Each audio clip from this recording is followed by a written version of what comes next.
बिस्मिल्लाहिर्रहमानिर्रहीम। प्यारे भाइयों और बहनों, अस्सलाम वालेकुम वरहमतुल्लाहि वबरकातुहू। उम्मीद है कि आप सब खैरियत से होंगे। मैं हूं आपका मेज़बान हकीम शहबाज हुसैन नवान और आप इस वक्त देख रहे हैं नेचुरोपैथी पीके। आज की इस मुख्तसर सी वीडियो में मैं गरीबों के लिए, ऐसे लोग जो इलाज मुआलजा के लिए रकम खर्च नहीं कर सकते, गरीब हैं, ना वो डॉक्टरों की फ़ीसें दे सकते हैं, ना वो हकीमों की फ़ीसें दे सकते हैं, ना वो कोई उनके पास इतनी रकम है कि वो कीमती अद्वियात जो हैं वो इस्तेमाल कर सकें, और ऐसे लोग बे औलादी का शिकार हैं, उनको बांझपन है, ख़वातीन और मर्द दोनों में मसाइल हों, तो ये एक बहुत ही आसान, सस्ता और लाजवाब नुस्खा आपकी खिदमत में पेश कर रहा हूँ। आपने ऐसे करना है कि बरगद का फल और पीपल का फल, जिसको गोल भी कहा जाता है, पीपल की गोल लेके खुश्क कर लें, बरगद की गोल लेके खुश्क कर लें।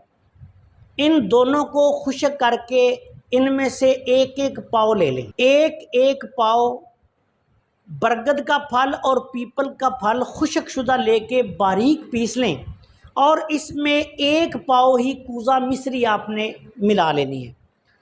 अब तीनों चीज़ें पाव पाव लेके इनका जब पाउडर बना के आप मिक्स कर लेंगे, ये आपके पास दवाई तैयार है। इसमें से एक चम्मच सुबह दोपहर शाम खाली पेट दूध के साथ आपने इस्तेमाल करवाना है। इस नुस्खा को कम से कम 2 से 3 माह इस्तेमाल करवाएं।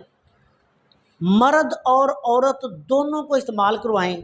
इंशाअल्लाह ताला बांझपन का ख़ात्मा होकर, अगर अल्लाह को मंजूर हुआ तो ऐसे जो बे औलाद जोड़े हैं, इंशाअल्लाह ताला वो औलाद का मुंह देखेंगे। इस नुस्खा को ज़रूरत के मुताबिक आप कम से कम 2 से 3 माह लाजमी इस्तेमाल करें।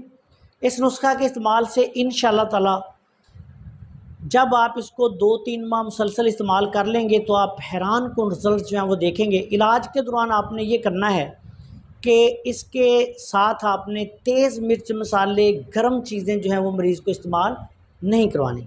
बहुत आला पाए का आसान सा और सस्ता सा नुस्खा है। ऐसे लोग जो गरीब हैं, जिनके पास इलाज के लिए रकम नहीं, वो इसको ख़ुद भी बनाकर इस्तेमाल कर सकते हैं। बहुत सस्ता, बहुत आला और अच्छा नुस्खा है। आपसे गुजारिश है कि अगर आपने अभी तक हमारे चैनल को सब्सक्राइब नहीं किया तो चैनल को सब्सक्राइब कर लें, और हमारी इन वीडियोज़ को अपने दूसरे दोस्तों के साथ शेयर भी कर दिया करें ताकि वो भी इनसे फ़ायदा उठाएँ। अस्सलाम वालेकुम वरहमतुल्लाहि वबरकातुहू।